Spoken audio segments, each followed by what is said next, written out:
நண்பர்கள் அனைவருக்கும் இனிய உற்சாகமான காலை வணக்கம். இந்த நாள் அனைவருக்கும் இனிய நாளாக அமையட்டும். உங்களுடன் நான் ஆர்ஜே சுபா ஜெயபால். இன்றைய திருக்குறள் அதிகாரம் 31 வெகுளாமை. குறள் 304. நகையும் மூவகையும் கொள்ளும் சீனத்தின் பகையும் உளவோ பிற. நகையும் மூவகையும் கொள்ளும் சீனத்தின் பகையும் உளவோ பிற. நகையும் உவகையும் கொள்ளும் சினத்தின் பகையும் உளவோ பிற.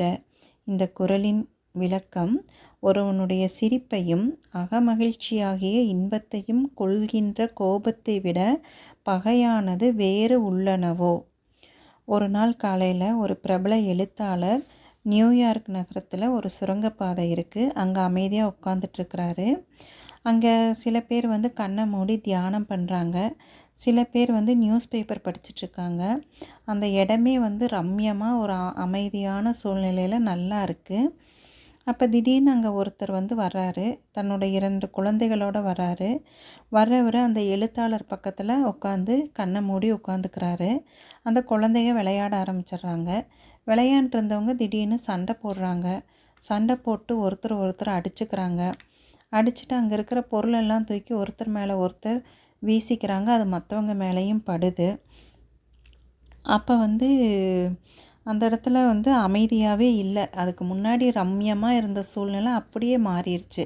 இந்த குழந்தைய கத்தி பேசுகிறாங்க, அதை தூக்கி வீசுகிறாங்க, இதை தூக்கி வீசுகிறாங்க, ஒரே சத்தமாக இருக்குது.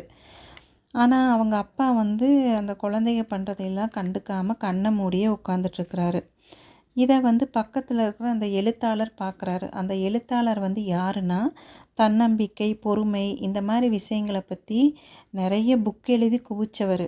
ஆனால் அவரே பொறுத்து பார்த்து ஒரு கட்டத்தில் பொறுமை இழந்து அவர் பக்கத்தில் இருந்த அந்த அப்பா கிட்ட, ஏங்க உங்கள் குழந்தைங்க மற்றவங்களுக்கு தொந்தரவு பண்ணுற மாதிரி நடந்துக்கிட்டு இருக்காங்க, அவங்கள கொஞ்சம் நீங்கள் கண்டித்து உட்கார வைக்கலாம்ல, கொஞ்சம் மிரட்டி உட்கார வைங்க அப்படின்னு கொஞ்சம் கோபமாக சொல்கிறாரு.